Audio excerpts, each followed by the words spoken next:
I'm too nostalgic, I'll admit it. We graduated 4 months ago. What can you possibly be nostalgic for? I'm nostalgic for conversations I had yesterday. I've begun reminiscing events before they even occur. I'm reminiscing this right now. I can't go to the bar because I've already looked back in it in my memory, and I didn't have a good time. Welcome back to Thinking Critical. This is Wes. It's time to talk about a classic comic book story. We mentioned it when we did a retrospective on Alan Moore's career. We wanted to talk about whatever happened to the Man of Tomorrow. That's Superman 423, Action Comics 583, but we're also going to give you a little bonus coverage for the Man Who Has Everything and Superman Annual number 11, which happened a year prior. So this comes out in September 1986 as a two-part story. We've got Alan Moore, Curt Swann, also with George Perez on one issue, Kurt Schaffenberger on the other. Fantastic stuff. This is one of the best known Alan Moore Superman works. He didn't work with the character a lot. And here with me to talk about this is award-winning comic book editor, writer Joe Corallo. How you doing, Joe? I'm all right, Wes. How are you? I'm doing fantastic. What's the deal with Bexstar? Is the next issue the last issue? For now. If people want a new classic, they can go out to their comic shops and get some Bexstar. Is that what you got in the background there, Breen? Yep. Oh, hey! I just noticed that. Very nice. So you've been through all four issues, right? The whole time. You've been through all four issues, right, Breen? My shop didn't get number 4. Oh, there's been that weird shipping issue that's been happening. At least that's a weird shipping issue that's a lot different from the other weird shipping issues we deal with in this hobby. Absolutely. What do you think of Bexstar so far, Breen? Is it worth your time? Was it worth the money? Of course. Don't worry that Joe's here. You can say whatever you want. No, I said, I read the first issue and I said, I'm going to get the 5 and then read the whole thing. Yeah. I got you. Yeah. Nothing wrong with that. Yeah. But I said, I like the first one. I would have gotten him either way. That I like it. That's even better. And Infamy or Death, who is one of my more sarcastic, rude viewers in the comment section, he likes it too. So you know that it must be good. I think you're great, Infamy or Death. So I do too. I love people like that. He's like me. He's kind of a jerk.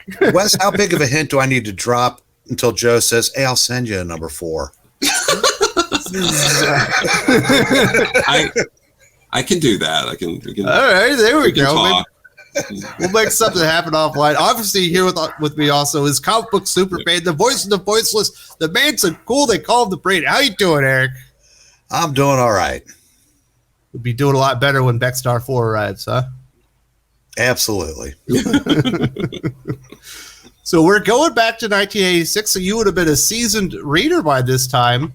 Alan Moore, firmly established as one of the writers within comic books that people know. He's already done Saga of the Swamp Thing. I believe Watchmen's already come out by this point. Now he's working on Superman. Does this type of thing excite you, Breen? Or are you like, I want to see what Alan Moore has to do with the Man of Steel? Honestly, I will admit I was more interested in what Byrne was going to do with him because the ads had already come out. In fact, there's a full-page ad in the actual comic promoting that. But there's sure, it's like, okay, this is going to be the last issue of the 2 titles, and they're letting a guy that can really, really write do this story. So yeah, I was interested in seeing what he was going to do as a finale to the books, and I definitely got more than I was expecting. Well, it's kind of introduced as somewhat of as an Elseworld story as we are halting the book. I think they do still have Adventures of Superman that continues on. Yeah. As it's rebooted for Man of Steel with John Byrne himself. So this may or may not happen within the confines of Superman's history. What do we know now? Is this included in Superman history now that we're back, 35 years past it, Joe? Well, yeah. I mean, it's the omniverse, linear verse. It's the omniverse. Everything happened. Everything's happened, and also nothing's happened. But it also all happened slowly.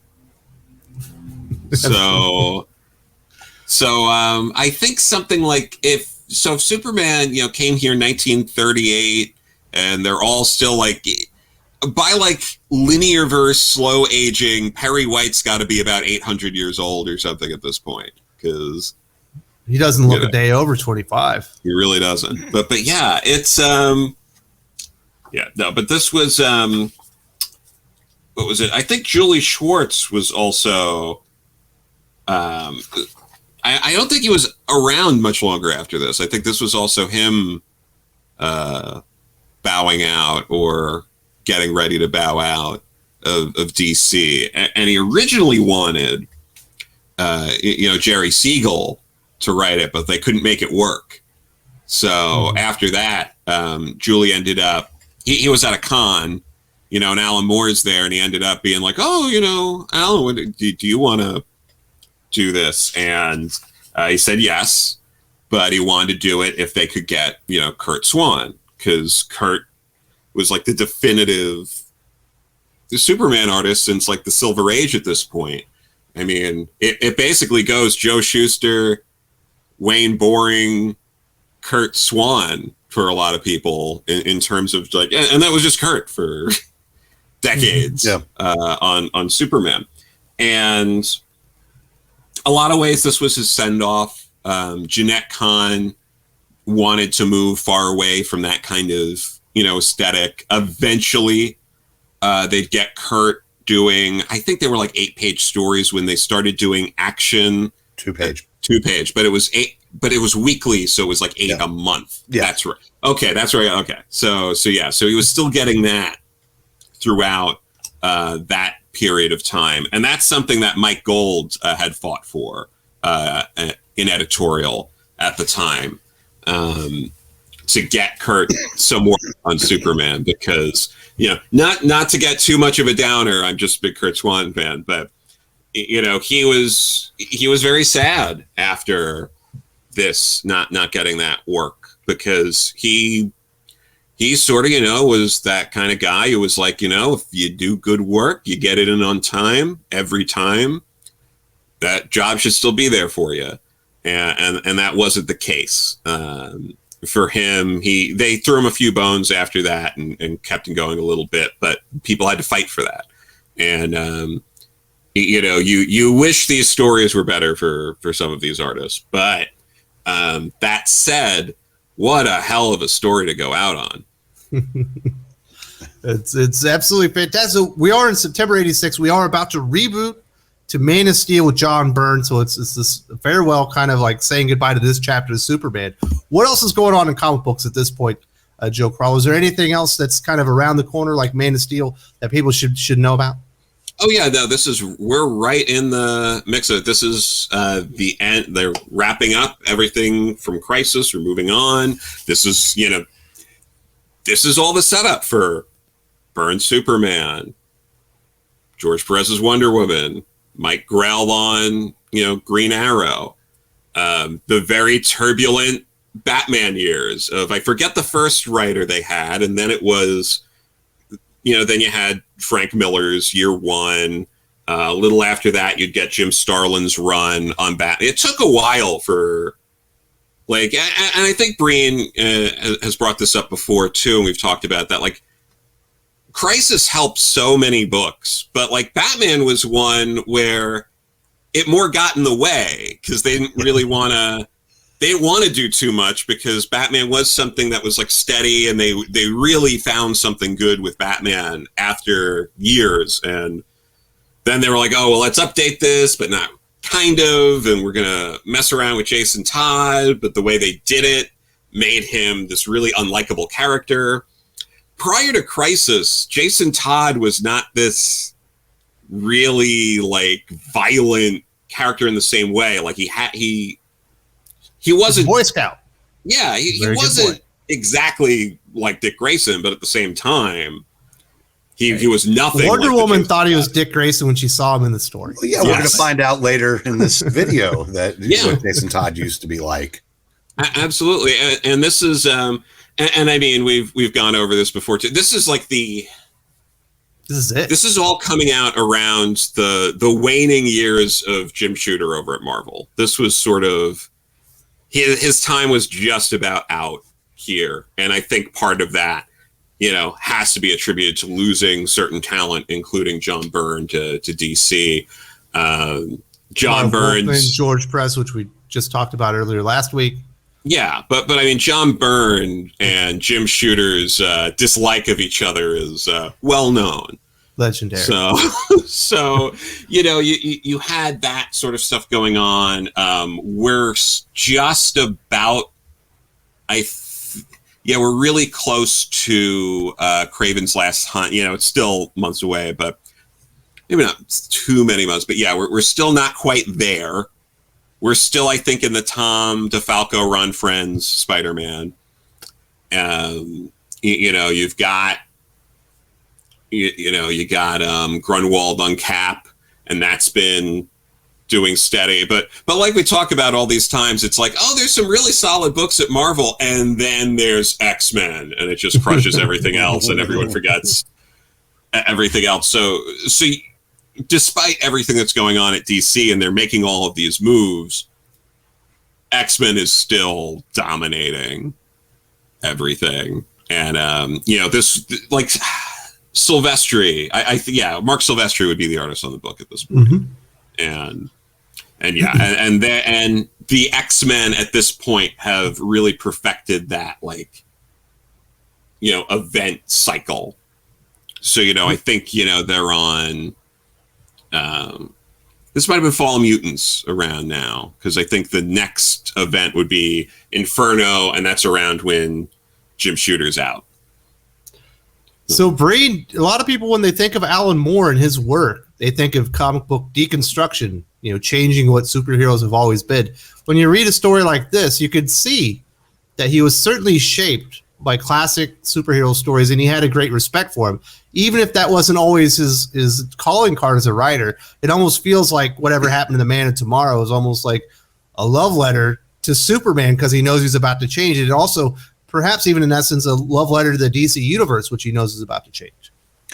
Yeah, and real quick, one other thing that was going on at the same time was the Legends miniseries that it helped introduce the new Superman, the new Wonder Woman, the new Justice League, and kind of set the template for it. And the Dark Side was going to be a formidable and unfortunately later on a way overused villain. But as far as Alan Moore, despite all of Alan Moore's odd proclivities, he was a genuine fan of the Golden Silver Age. And everything from the 1963 series he did for Image to what he did with Supreme, even going back to Miracle Man for Eclipse, he had a reverence for Silver Age storytelling, and this not only gave him that chance to do it with the biggest character in pop culture fiction, he didn't have to follow any rules because it was an Elseworld story. So he was free to wreak as much havoc as he possibly could within 48 pages. So, like I said, we're in for a heck of a ride here.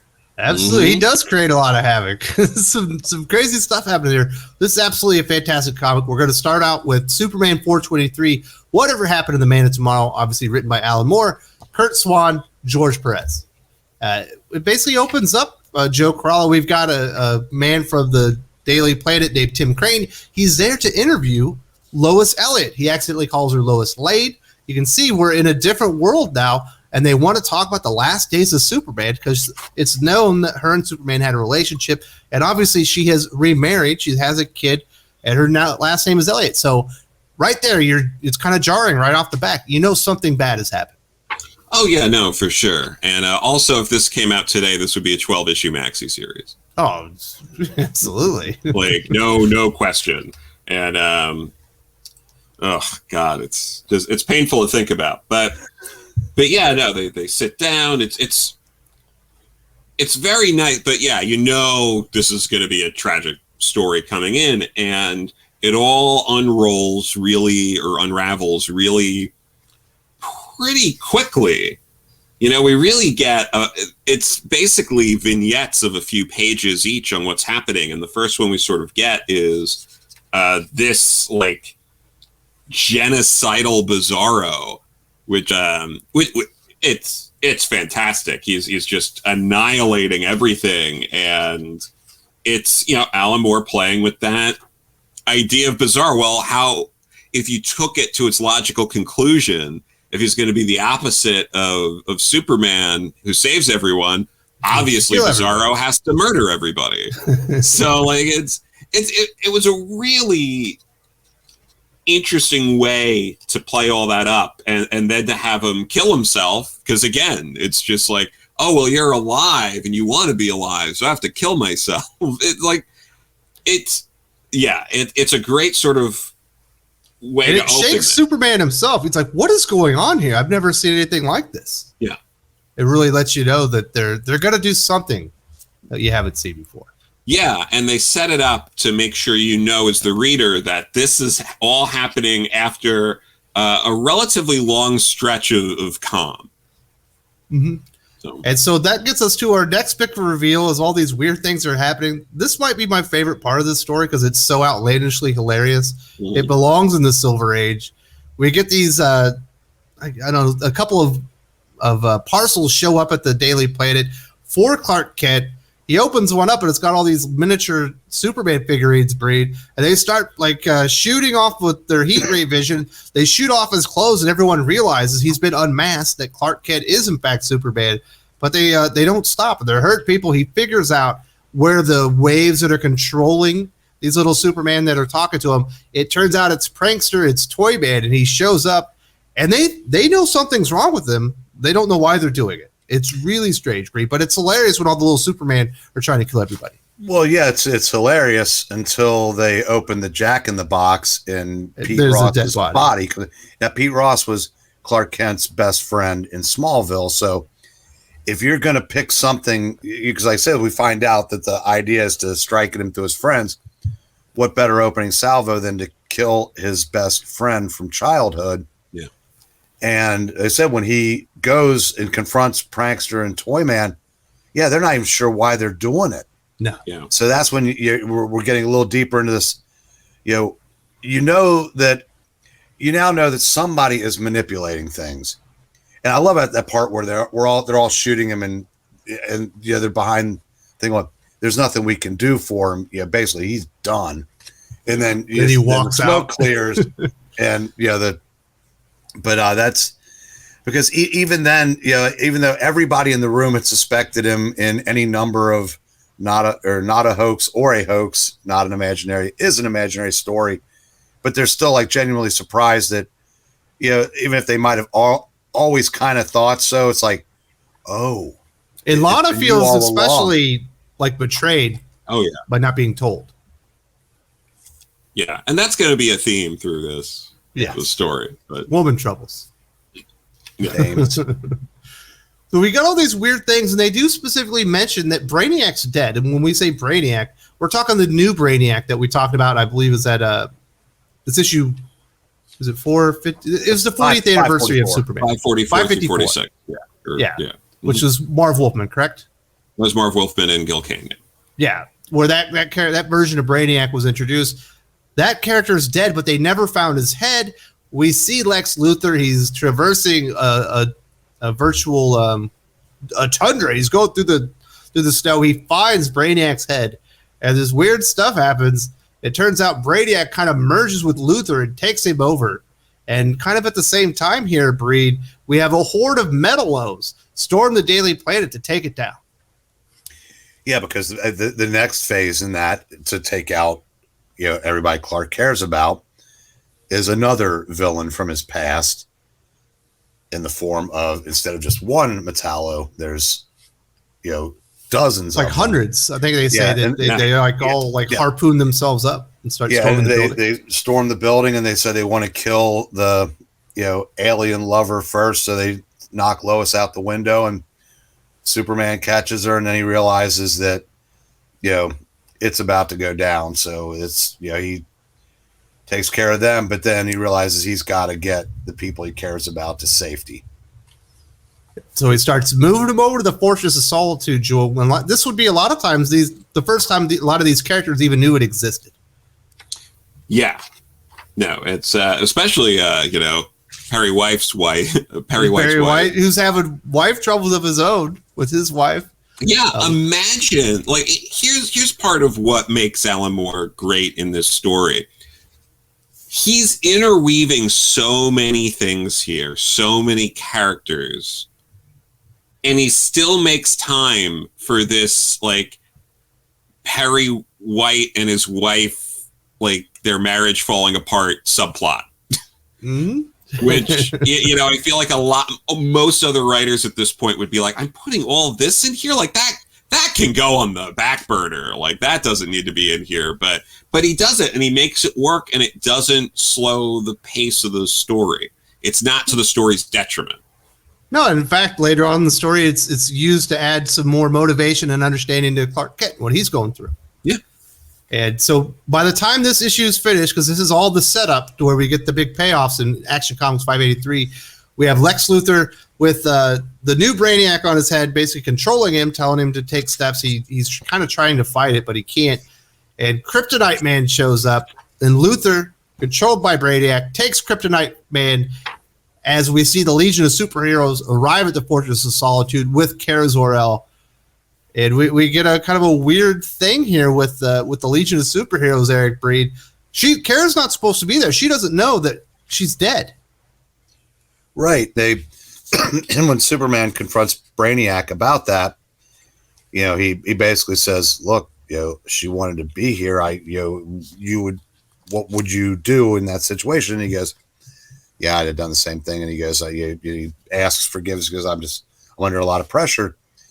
And then he gives him a statue that doesn't seem to be. You know, he looks like, well, okay, I'm not sure what the significance of this is. What are you saying? I die? Yeah, well, he knows. He goes because he knows all their fate. He goes, well, you were, as Superboy, you did the same thing. Blah blah blah. And I like that. The bit where he's got to dance around the fact that Kara's dead, and and he goes, "Oh, am I off in the past somewhere?" Yeah, that's where you are. And but then I said, then they give him the gift and take off again.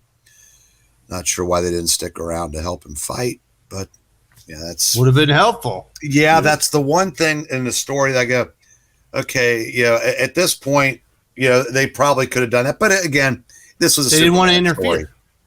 Yeah. So, Joe, I know your favorite team are the Legion of Superheroes. I'm sure you were geeked up to see them arrive, even just for a little cameo.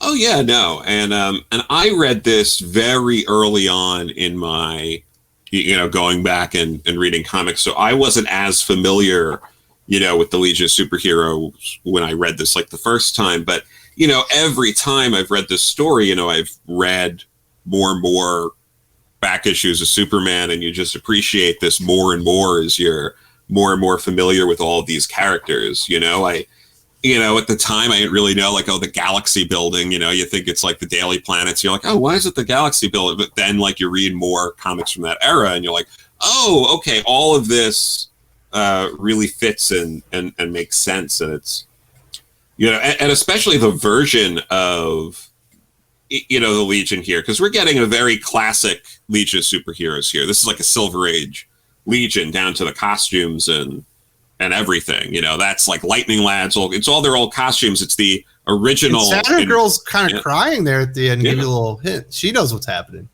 Yeah, and I mean, in the comics at this point, that Invisible Kid's dead. He had been killed earlier on. So yeah, but yeah, they all know this is bad, and this is like a really like emotional build-up sort of scene. And despite all of the room they need in this story to tell it, he is willing to end on a splash page of Superman slumped over, crying next to his dog.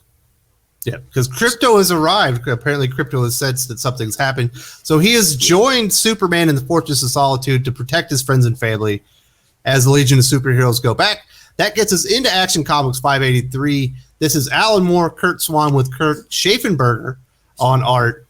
And Joe, we see the Legion of Supervillains arrive basically to join up with Lex Luthor because they know something's going on. So we got Lex Luthor controlled by Brainiac with the Kryptonite Man and the Legion of Supervillains, and they're preparing to siege the Fortress of Solitude. I believe they put like a large force field around it so nobody can get in, nobody can get out, and they basically isolated the building, and it's time to kind of go in there and take out the rest of Superman's friends and family. Yeah, and Legion of Supervillains, we covered one of their early adventures in our Legion retrospective. So, and it's that version. But also, the cover of this Action Comics, there are, there's multiple, superheroes, Legion, all that. But there's also 3 people standing in front. And in the middle is Jeanette Kahn. And then it's supposed to be... on either side of her, it's Curt Swann and Paul Kupperberg. Very cool. So that's what Did you know that, Breen? I did not. That's why you learn something every day, even if you've been reading comic books for 45 years. Or I may have known and forgotten. I mean, it's very possible, yeah. It's just as fun to relearn it as it was the first time. So Absolutely. We're setting up some really crazy stuff, and we're getting the emotional beats that Superman, obviously, he's getting the heebie-jeebies. He's seeing that all of his villains are doing really crazy things that are way more violent and deadly than they've ever done. He's had the Legion of Superheroes visit him, give him that thing, and it gave him a bad feeling. He sees that the Force of Solitude has basically been encompassed within a force field, and he's not feeling good about things. Eric Breen.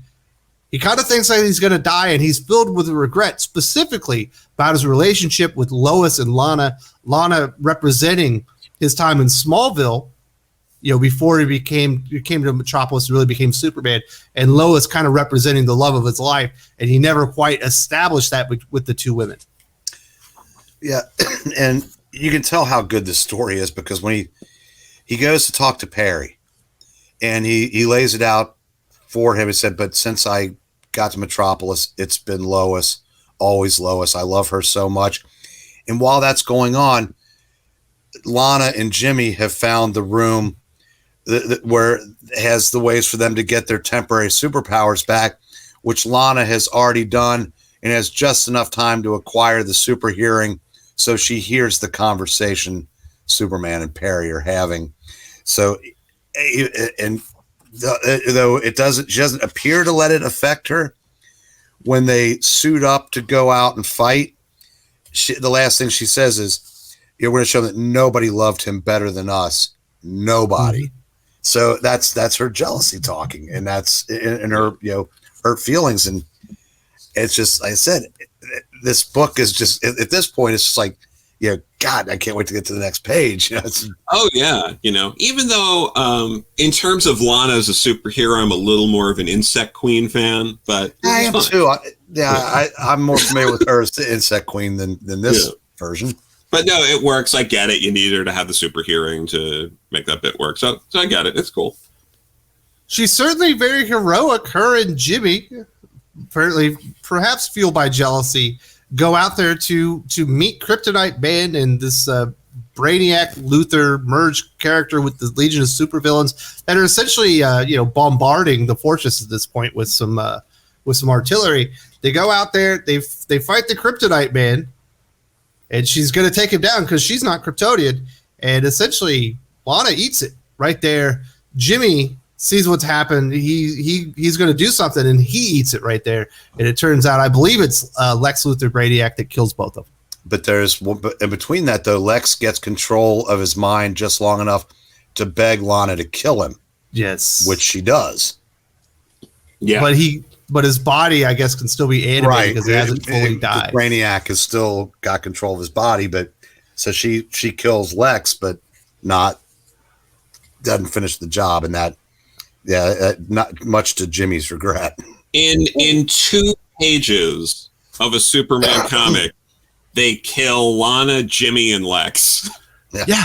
It's not over yet. Really let that sink in. And if the Legion of Supervillains were this organized in the Silver Age, they'd have murdered the entire Legion. They would have taken over. Because this is real quick. It's like, they're like, Boom, your powers are gone. Now you're incinerated. Done.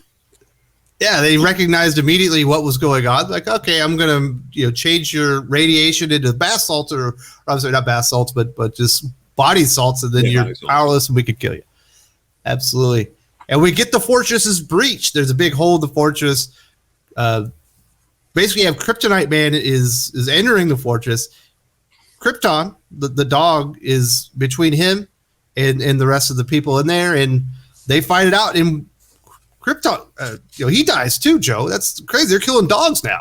Here's the thing. I have two stories about this. First, my friend Martha Thomas's, who worked at DC through the 90s. She, I went to college with her son Art, and she told me back when I think Art was 10, he read this story for the first time. Oh wow, he might have cried.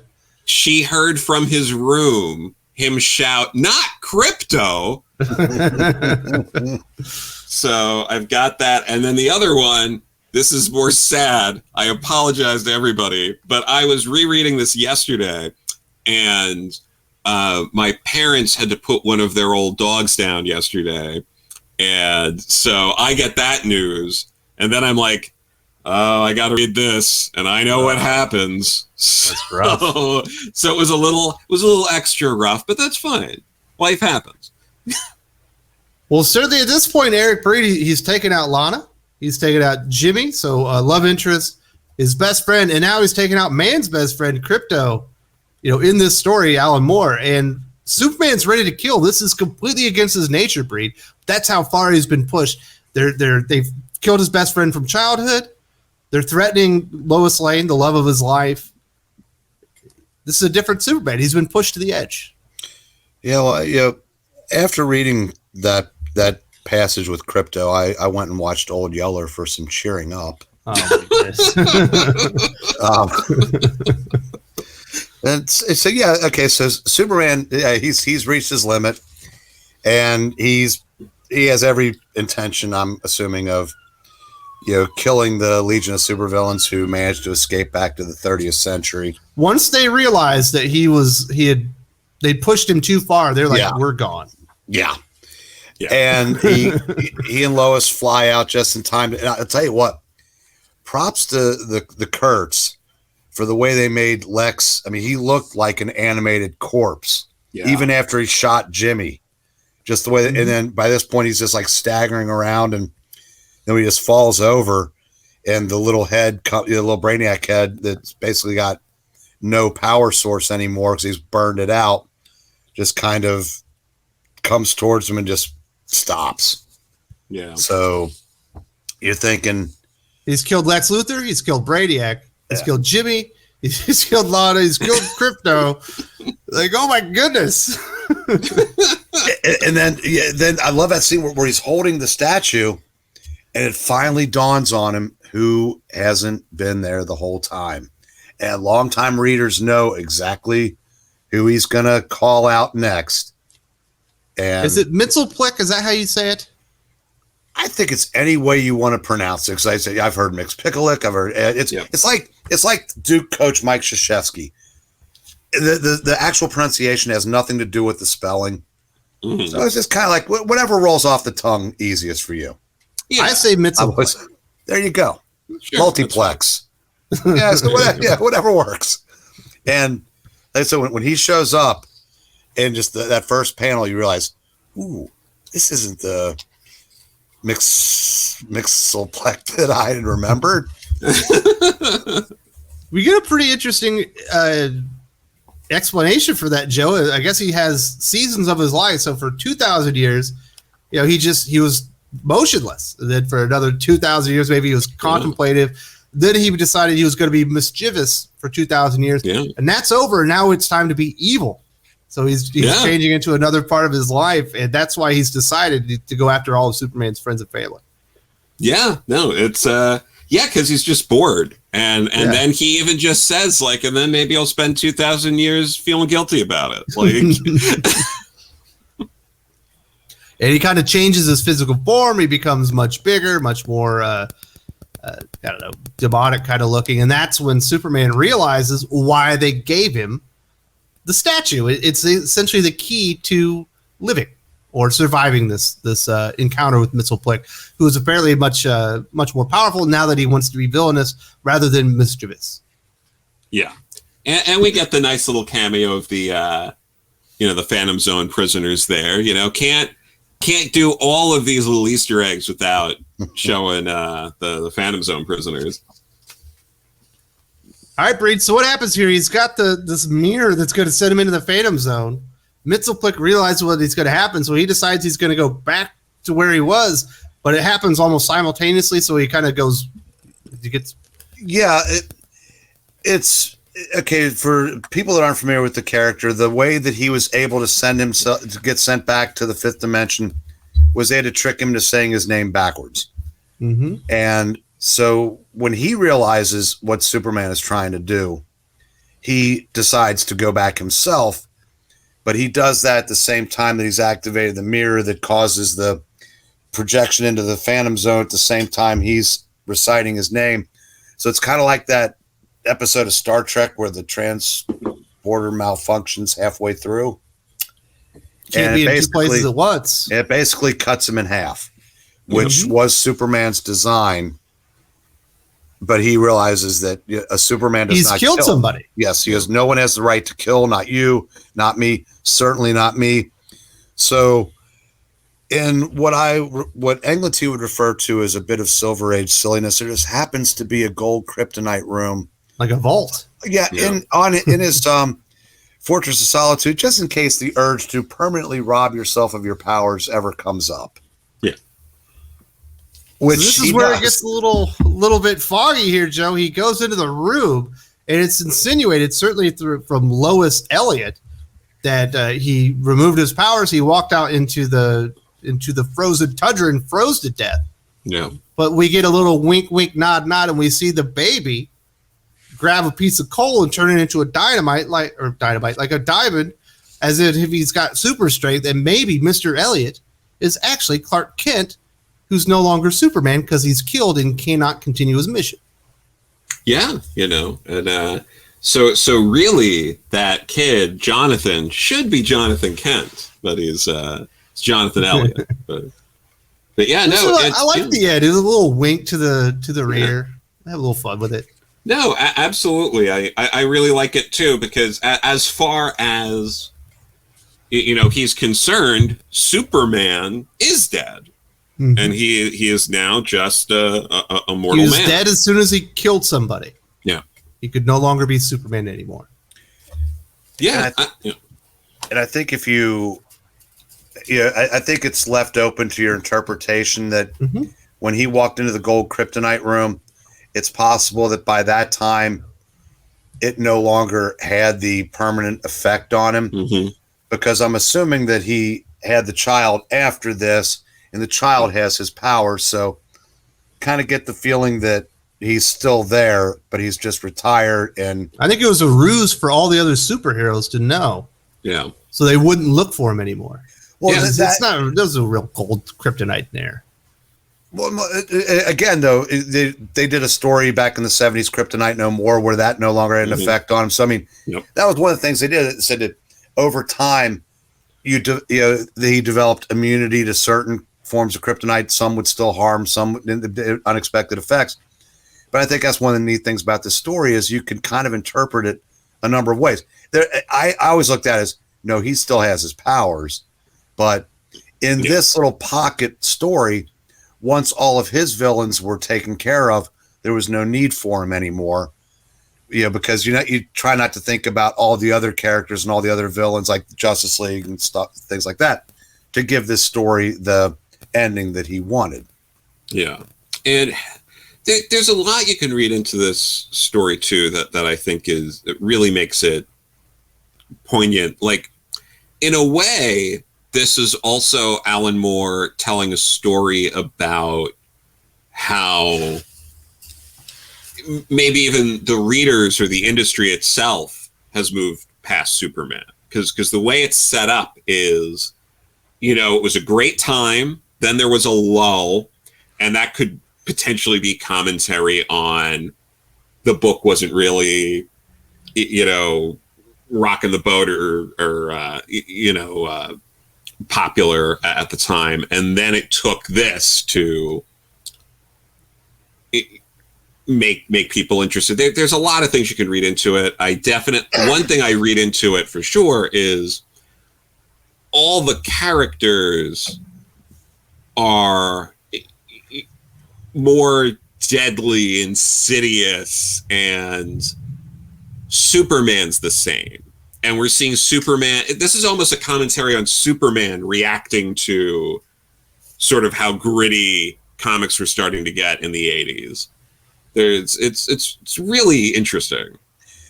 Yeah, and if you're right that I don't want to be that cynical in thinking that you needed this to make Superman interesting. As we found out, you didn't. Yeah. Byrne was able, but obviously you couldn't do what Alan Moore did if this iteration of Superman were to continue, because you can't take all the main characters, all the main villains, and all the side characters and kill them off.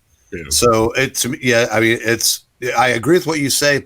And I also think it was this is our last story of this version of Superman. Let's go out with a bang. Yeah. And, as far as like, did it really happen?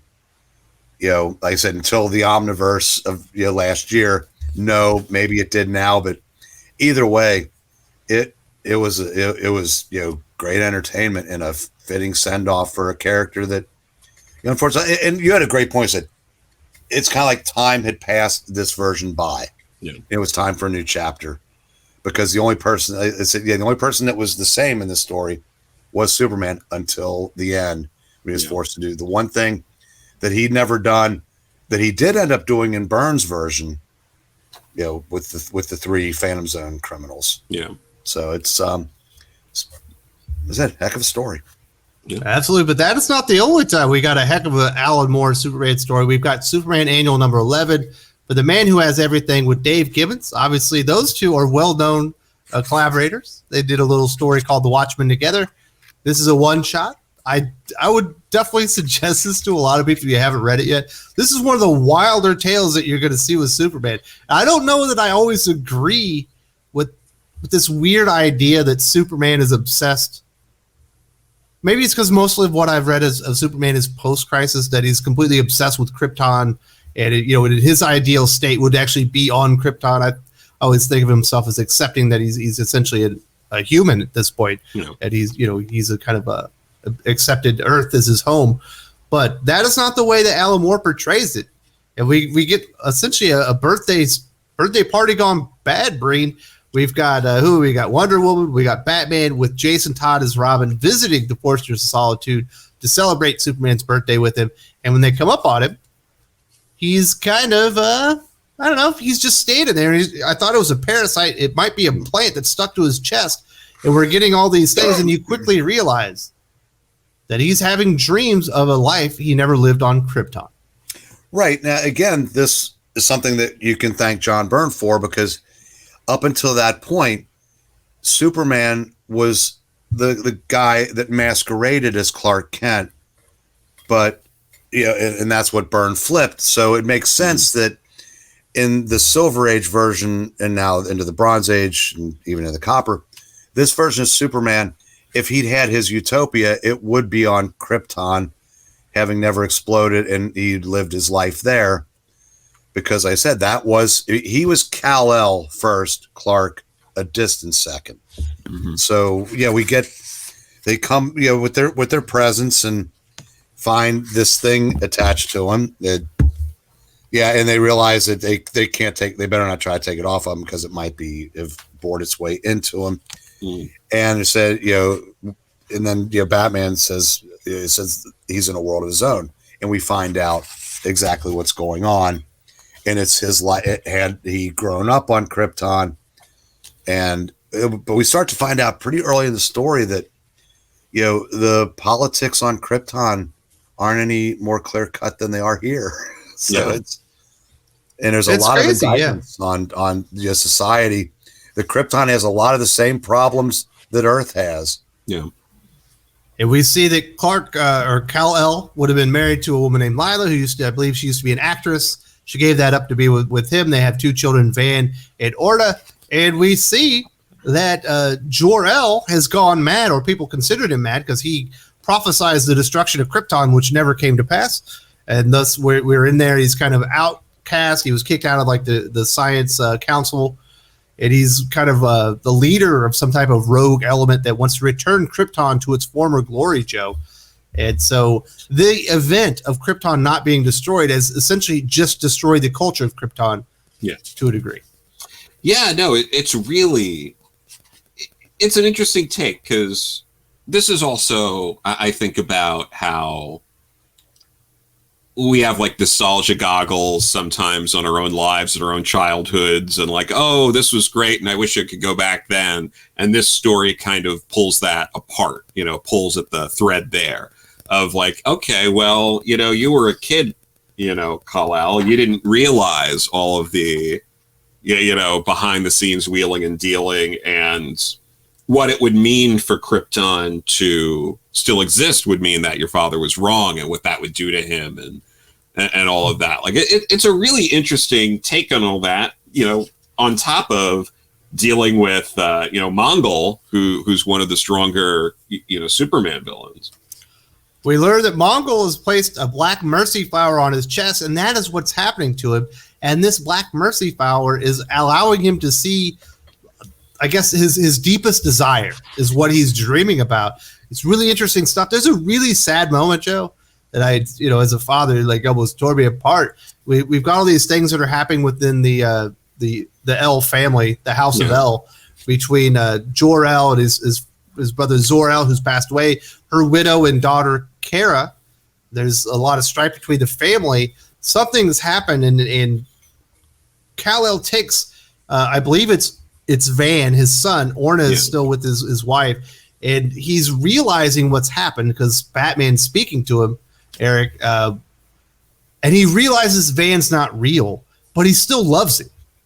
Yeah, like he feels like he has a father-son relationship with this figment of his imagination that the Black Mercy flower is giving him, and he has to say goodbye to him. And I was like, oh my goodness, that's like got to be heartbreaking right there to let go of something like a son that you never had, but it feels like you've always had this connection to him. Yeah, as I read this story, I kind of, that part, you're right, was heartbreaking, and the events that led up to it. When I think, when even in his perfect utopia, his father didn't approve of his marriage. A lot of the people kind of looked down on his choice as if she wasn't good enough.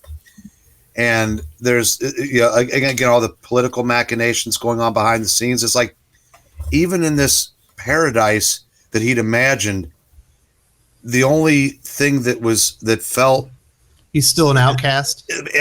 But the one thing that made it all worth it, he realizes isn't real.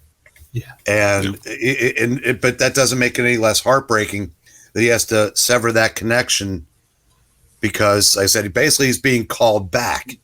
But, I said, so it's like, was it Batman's words, or was it the realization that this, even though this is what I want, this isn't real? And it's like, so it's another thing, like the layers of the story, where it just makes it work on multiple levels.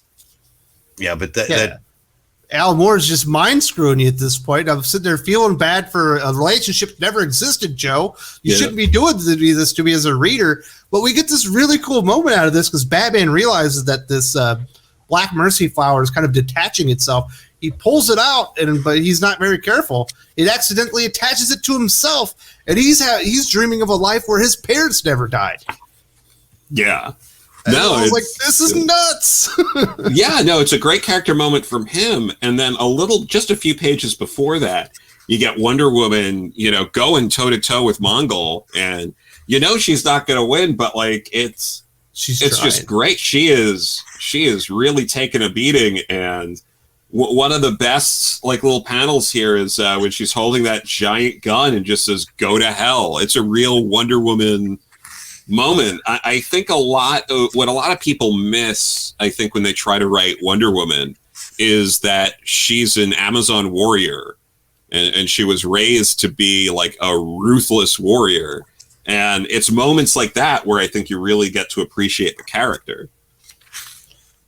Absolutely. So we get this crazy stuff with Batman as well afterwards.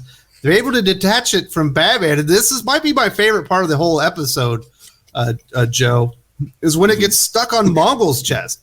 And his dream world is he's like taking over the galaxy.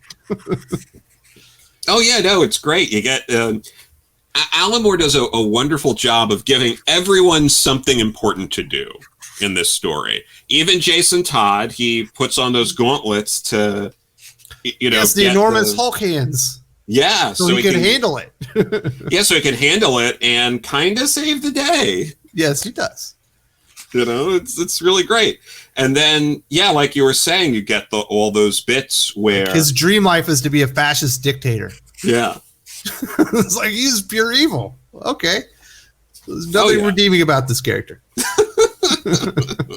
Well, that's the first thing he does in his utopia, and it happens instantly where he snaps Robin in half and kills everybody and goes off. But there's a really cool scene in there where when Mongol's first introduced and he's looking at Batman, Robin, and Wonder Woman almost like pets. Yeah. And he goes, "Oh, isn't that cute? You're almost intelligent."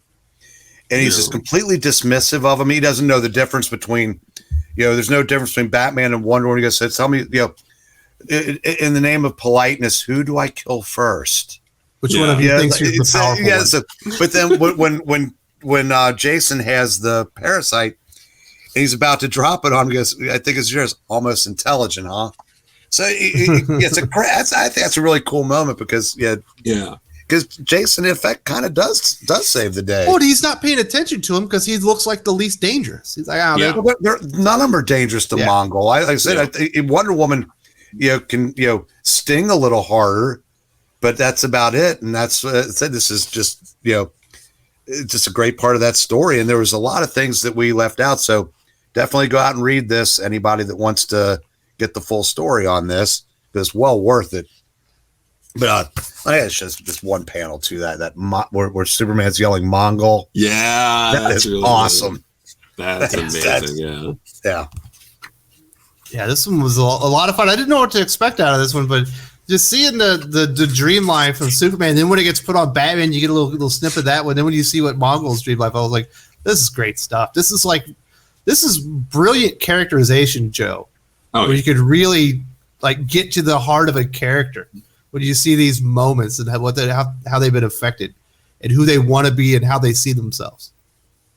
Oh yeah, no, it does it perfectly, even down to just that little bit of Wonder Woman giving a very thoughtful gift that Kal-El already has, and having to do that quick little just what I always want, even that little bit. Yeah, it's just so good. And it's and like you said, that they go off together, and the epilogue, like all of the other bits, we got the bit in the beginning with Kal-El, he is content. Batman, when he has the parasite on him, he is content. And it ends with Mongol being content once he's taken over everything. And there's also a director's cut version of this where we find out where the parasite goes on to Jason, and he succeeds in stealing the tires off the Batmobile. That would be badass. Oh my God. But yeah, this story was also adapted in the Justice League Unlimited cartoon. And one of the differences in the cartoon, they do an episode of this, is instead of Bruce coming up with that flower to give him, Wonder Woman asks him "Oh, what'd you get Superman for his birthday?" He just goes, "Cash." Makes more sense. A little less thoughtful. It's that was a nice little touch. But yeah, it's this is great. I have the older deluxe edition, but they just released a new deluxe edition that has all three of these stories in it, and I highly recommend it. The back issues as well are you can grab those. I don't think they're terribly. They're a little more than the surrounding issues prior to that, but they're about $10 a piece. Yeah, it's not that bad if you want them. But. Absolutely. Said you're getting Curt Swann, you're getting Dave Gibbons, you're getting George Perez along with Alan Moore, and you're getting Alan Moore on Superman, which he didn't do a lot of, but when he did it, it was absolutely fantastic. And there's a reason, the whatever happened to the Man of Tomorrow has stood the test of time. And people, when you ask what's the best Superman story of all time, this one comes up a lot. Oh yeah. All right, so Bree, do you have any final words to talk about Alan Moore's limited time with Superman, and what he was able to accomplish?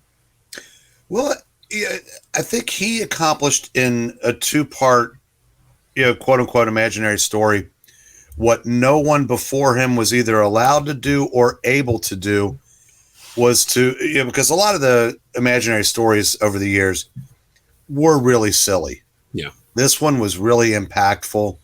And like I said, this is why 35 years later, we went back and read this again. Yeah. And the annual, same thing. I mean, I said, I read that for something else I was doing about 6 months ago and was happy to read it again. We'll absolutely read all three of these stories again. Yeah, so it's because they're timeless. I mean, that's no better way to put it. Absolutely. Yeah, that's the best thing when you have a writer that really loves a character. A lot of times they'll go back and they'll mine those old bits and pieces of information and include them in there, whether they're Easter eggs, specific, story plots that are kind of developed within there. So I love it when you see them go back and they start adding these things into it, because it adds so much flavor to the story and it makes everything more impactful. And you really get a sense that that whoever's writing this really cares about the character. And that's how you kind of come away feeling about this. Yeah. Do you have any final words, Joe, about Alan Moore, Superman? Yeah, no, he really understood the character. You can tell he read a lot of Superman with all of the, Easter eggs and little bits throughout the story. This definitely feels like a loving tribute. And yeah, just like Breen was saying, he accomplished more in these, 2 issues for Whatever Happened to the Man Tomorrow and doing what he did for The Man Who Has Everything than most people before him were able to do. I think people like Denny O'Neil, Marv Wolfman were able to tell longer threads of stories pre-crisis and did a good job with that. But this really, stands out.